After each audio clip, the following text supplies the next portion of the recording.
Welcome back to Marriage Hot Takes. Thank you for joining us today. I'm your host, Aaron, along with my wife, Kim. Thank you for joining us. Each week, we just like to share a little bit about our marriage of almost 22 years.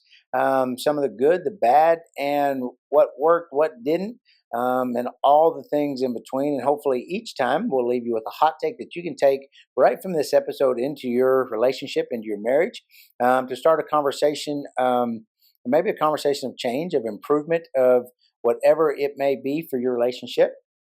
Over our 22 years, we've had a perfect marriage. Imperfect. Imperfect. Oh, I thought you said perfect. I thought you said imperfect. No, I said perfect. Oh, I thought I said perfect and you go imperfect. No, I was saying perfect as well. Okay. It's been perfect the whole time. Perfect. So we don't, we basically, quite honestly, we sit down and talk about a few topics. We get a hot take, and that is about as far as we go. And that's from your list of topics and mine, and then we just pick and choose what we're feeling. Yeah, and then we just sit down and we're just going to roll with it. So, so that's why sometimes, what'd you say? I don't know. But hopefully you could tell we are kidding about our perfect marriage. No, we don't. We don't. Not even close. We're going to talk about quite the opposite today of a perfect marriage. We're going to talk about some of the things we got wrong. And we have to say some because we only have a limited amount of time. Yeah. So we can't list all the things because we have so many things that we got wrong. In the beginning. And, I mean, there's still things we get wrong now. Mm-hmm. I mean, there is.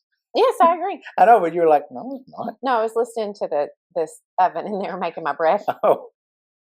As we started this, she was, do I have time to get my bread done while we're filming? I said, sure. I needed to bake a loaf of bread. Yeah. And so we're going to just share a little bit about some of the things we got wrong, some of the challenges, big challenges we had. And so one of those early on was? Open-ended questions. Well, so we are both, this is our second marriage. And so when we got married, we both, since it had been our second marriage, had experience from what we had known before. Because both of us have been married 8 years. Yeah. Prior to us getting married. Yes. And so then was very hard to not be like, that is not the way we do it. For each of us to say it that way. I mean, to be more, not just, you would be saying, that's not the way he did it. Yes. And I'd be saying, that's not the way she did it. Yes, that is the words that were said in the first year of marriage. Yeah, wasn't even we. No, it wasn't. It was just that he didn't do it that way. And same that you would say to me, that's not the way she did the laundry, or, whatever. Well, I don't know what to tell you. And that would spark a fight. And when we want to say some of the things we did wrong, we did them so wrong that really our first couple of years of marriage, we always talk about it's a miracle we stayed together because both of us probably thought about. It wasn't a miracle. It was that we were hard-headed. Hard-headed, yeah. That we were going to stay married. And we had kids that couldn't do that again. But the thoughts constantly came in that. Yeah, like, why am I doing this? Yeah. This is not what I had hoped for, which is what it basically was. It was not what either of us had hoped for. And I think it would be. And I think when we say that, I think would say comparison. Yeah. Was what we did wrong, big time. Yeah.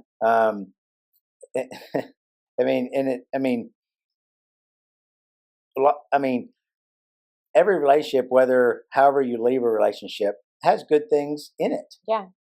You might have left because there's the bad things outweighed the good things, but there's still good things. Yeah. And so I think there's still that comparison of, well, that's not the way we did it as a family, or that's not the way she did it. And simple things, whether it's folding laundry, mowing the grass, being handy. Right. I mean, I am not handy. No. At all.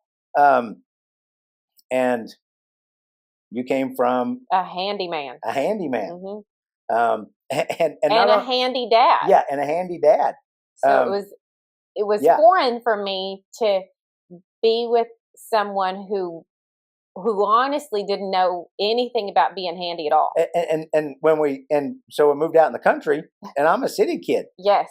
Like I hadn't lived out in the country since I was like 7 years old.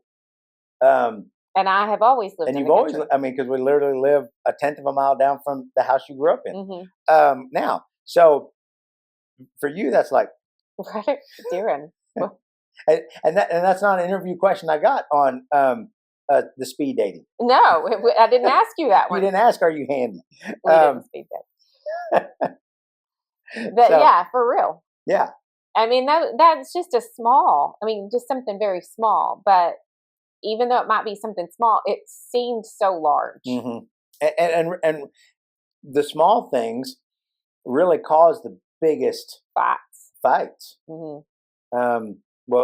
And it was also our communication, which wasn't good. But and I don't know, but I think as we have gotten older, for sure, our communication has gotten better. But we also have worked on that. Yes. And I mean, for instance, we had a disagreement a couple of weeks ago, and we both were good, I feel like, about the way we argued the point of that. Yes. Because used to, if we were arguing out, you would say something and I would say something right back, and it would include the words, well, you never did this, you never, well, because you never, and it would always be those words like that. And so I do feel like that we've grown a lot, that we can stifle the argument quickly. And I think some of our words that we used that day were, it made me feel this way. Yes, that's exactly how we resolved that. Exactly. Oh, it was just right here. Sorry. It's all right. You don't have to make out with the mic. You can just talk. It was there. That's why if you're listening to this on audio, you got to watch the video, because you just never know what I was surprised by it. Yeah. Hello there. And so it was more, we were having a discussion about this. Your reaction made me feel this way. It wasn't necessarily laying blame. We were just really trying to convey how we felt about it. Yes. Not necessarily that we wanted to fight about it. I needed you to understand how I felt, and you needed me to understand how you felt. And to be clear about the things we've done wrong, that to get to that conversation took us well over probably an hour and a half. Yes. To get to that conversation. For the part of you made me feel? Yes. From the time the conversation started? Yes. Yes, the argument? Yes. It was a good hour and a half. Yes. And to be clear, there was no conversation there was in between. Nothing in between. And it wasn't like we were in the house and go to separate rooms. We were on a date. We were on a date in a vehicle together, and this happened right before we left on the date. And we didn't speak until Denton. And it was about an hour and a half. Because some may not know where that's at, but yes. It was about an hour and a half. Well, yes, because we got stuck in traffic. So we were stuck. Not only did we drive, but then we just were stopped on what is that? An interstate. What is? I-35. No. 380. 380. Yeah. We were stopped on 380, just sitting in complete silence besides the radio. Yes. So, I mean, we are far from perfect. Yes. All the things we talk about, we're still really working on it. Yeah, if you're looking, we're not the perfect. No. And we're still working. And that's a date we'd both been looking forward to. Because we don't go on much dates anymore. And things we try to go once a month. Yeah. And things just kind of went sideways. Real fast. Real fast that day when I got home, and it just, I mean, we're not going to go over it again. No, we're not. I could have said things better. I could have said things better. We could have done it better. Yeah. But we did get there quicker. Yes. Yeah. Yes, we did. Before, in our younger years, that would have taken probably days. Yes, for sure. And with a lot of colorful language in between. Yes. Yes, a lot And there was no colorful language. no, and it was calm. Mhm. There wasn't And quiet and quiet for a while. for a while. Yes, um, so we do have our discussions. Yeah. But yeah, I mean, um, I forgot where we were. Communication. Yeah. Um, so our communication has gotten better, Mhm. but still, it was a very much of a challenge then, and really has been. I mean, Yeah. it's not early. We got it wrong early on. Yeah. I mean, we've had times where it's Yeah. been challenging. Yeah. Um, what else did we get wrong? Well, I have given you the last two, I feel like. So I feel like it's time for you to come up with one. Now you So, put me. yeah, that's how open-ended questions. When you give me too many of them, I'll just give them back to you. You just toss me back Yeah, the ball. toss it right back to you. I've Mhm. already given you my answers, so now it's your turn. Um, I mean, there's really a lot of things that we got wrong. Um, I, I don't think we necessarily talked about our expectations. Yep. We just kind of allowed life to dictate what was going on. Yeah, and don't you think that I mean, like I always say a lot of times I feel like before you have a baby you should be able to take a class and Yeah, pass a test. yeah. I kind of That you can really support a life. yeah, I do feel like the same about marriages. Like you should really, the first time when your first marriage, my first marriage, you went to the preacher's. That to talk to you a couple sessions. Yeah, you got some premarital counseling. Yes. But I do feel like it would be beneficial to be in some like real life situations, or what are your plans for your marriage? Hmm. What are some of your goals? What is going to be your mission statement? What are some of these things that you would never think about when you're about to get married? But if you did, that would save a lot of you knew the direction that you were going and you had agreed on that already. Hmm. And I feel like we were selfish. Oh, very much so. And so when we were young and selfish and then get married and um, we have no real path that we want to follow of this is how we want to be. So I feel like it was just a free for all. I mean, and I mean, when we talk about things we got wrong, we really things we were doing wrong from the get go because, like you said, we were selfish, thinking about ourselves when we got married. Hmm. We really weren't thinking about the kids and the blended family and all of us. Again, because we didn't plan out what do we want. No, Um, so whether there was you're no plan. so whether you're just getting married or have been married for a while, um, kind of what would be the goal for your marriage? Yeah. Because we do we have fitness, and so we're always saying, "What's your goal for fitness?" Hmm. Whether it's to run, to walk, to lift weights, to have a certain body type or weight, we set goals for all those. Hmm. But when was the last time you set a goal or an intention for your marriage? Yes. We've talked about before a legacy marriage. Hmm. We want to leave a legacy as people. We want to leave legacy to our kids. But what kind of legacy do you want your marriage to leave? Hmm. And we had no.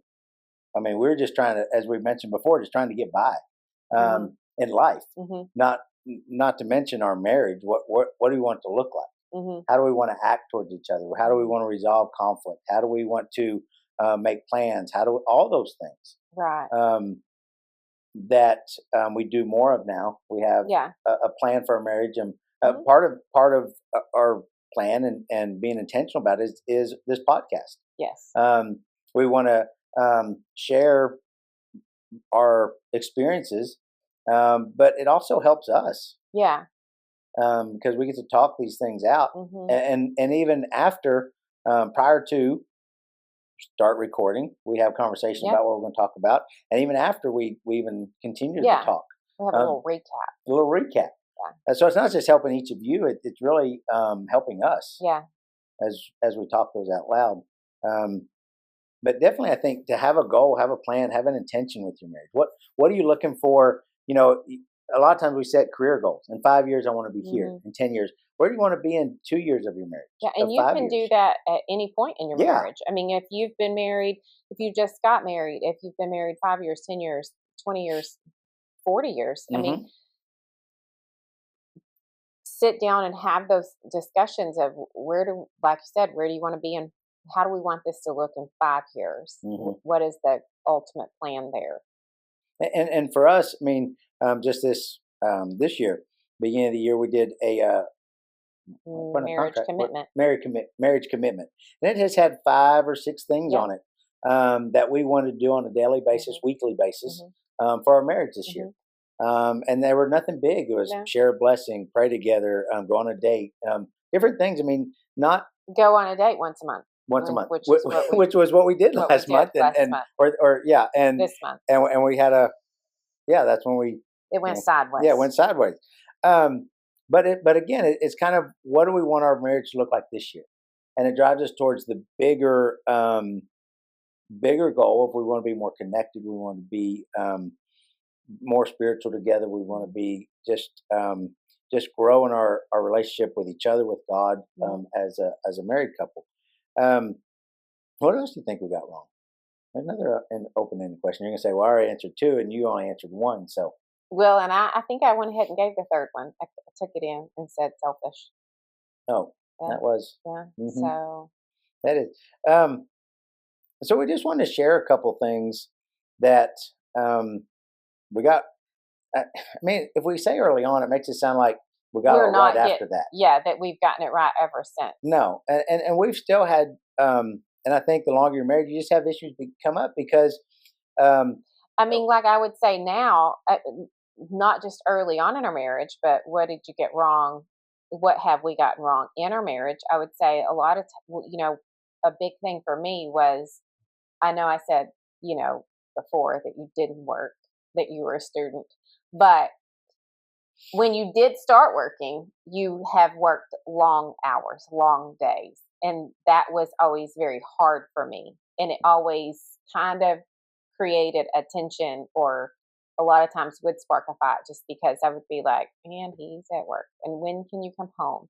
And that was always not saying that you got that wrong because that's what you had to do for what we were doing. But in my mind, I felt like that was your choice, mhm. that I'm just going to stay up here and work. You can stay at home and take care of all the kids. And that was a hard thing. And again, it's not necessarily wrong as in doing, but wrong as in the understanding Right. or coming from a different place of. I looked at it as providing Yes. for And you for were. the family, yes, and you looked at well, you'd rather be at work than at home. Yes. Um, Like and, and I'm here swimming with the kids here. and then it goes back to communication, and we probably didn't communicate those feelings. Um, Mm-mm. I come home resentful because I don't feel you're grateful enough. Right. And then you're resentful to me because you think I don't care enough. Yes. Yeah. And it just causes tension Yes. because again, it's unspoken words sometimes and actions Hmm. that cause the biggest conflicts. Yeah. Um, and as we go from different seasons, there's things we have to learn from a house full of kids To to a just house 2 empty. kids home Yeah. to just you and I home. Hmm. And again, find that balance. Um, and I think you go through seasons of a good flow, where everything's kind of going good, you're Hmm. connecting. Yeah. And there's just seasons where it's a little bit more challenging. Right. And I think early on we would have said that's her problem Hmm. or that's his problem. Right. Whereas now we'll talk about it Yeah. and see what's going on, how can we help each other, How what can can we we come do? together on that? Yeah. Um, but I mean, we could go on about the different things.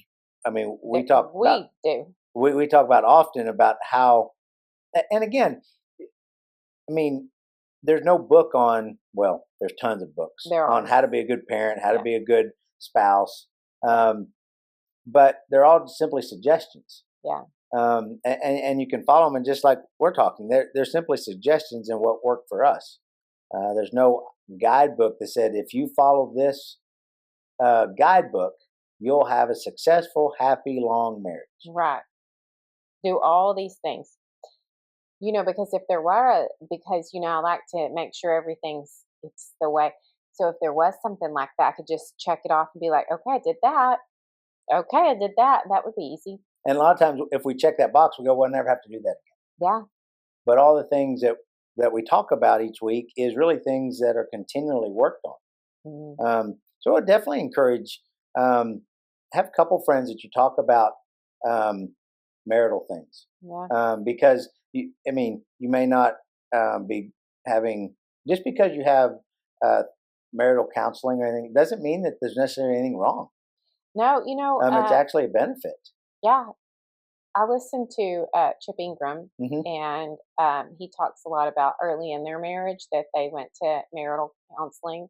And it wasn't necessarily that the marriage was going wrong; they needed it to continue to go right. And he shares a lot of the advice that he was given all those years ago that is still uh, viable today, relatable Relatable. today.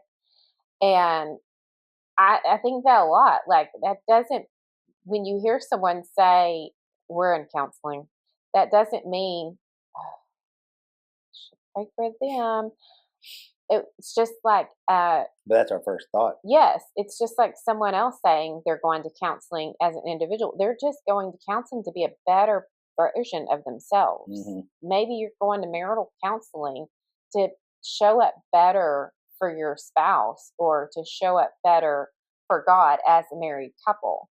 And that's why you're doing it. And So you can have more tools and tips, just like we talked about what you follow on TikTok, yeah. the divorce guy.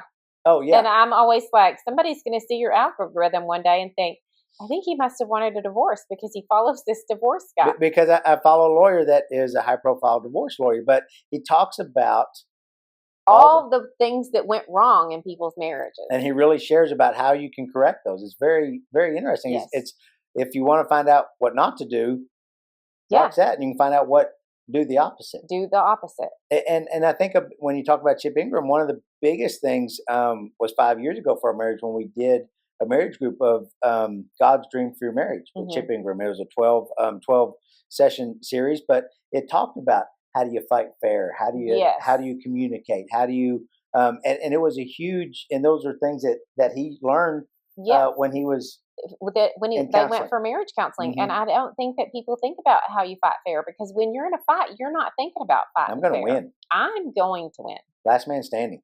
Yes. And forget, I will be the one. And you forget, I love that person. You do forget that. And then that's when those words of you never and you always and you do this, and those are the words that you can't take those back, because it will never be that they always have done that or that they have never done that, because that's not accurate. I could say, you always put me last. You don't always, you might have that day, but that doesn't mean you always do.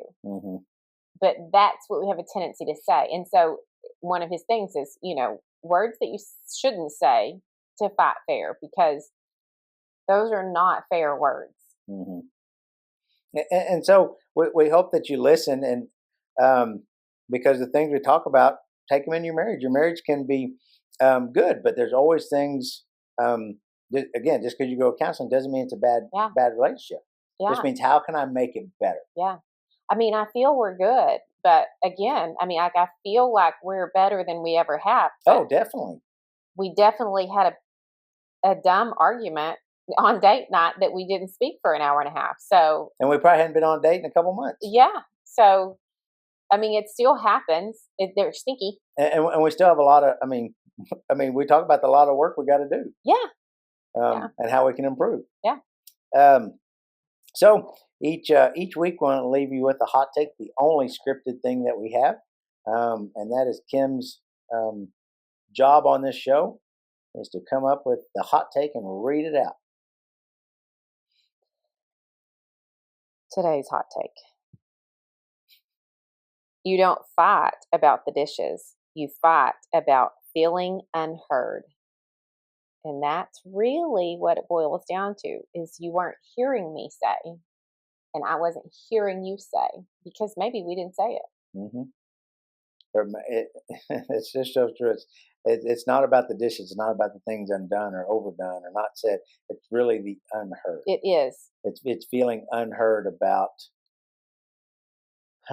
being in a relationship, and those are things that really affect the marriages. And we Yeah. think it's the dishes. And when we say dishes, we think it's that small thing. Yeah, dishes being anything small, Hmm. taking out the trash. I mean, that could be, and honestly, Giving the kids a bath.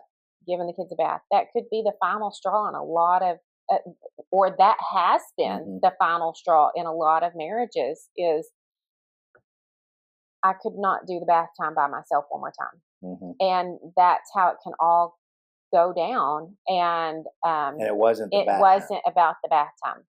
It wasn't about you didn't tell me I wasn't pretty today.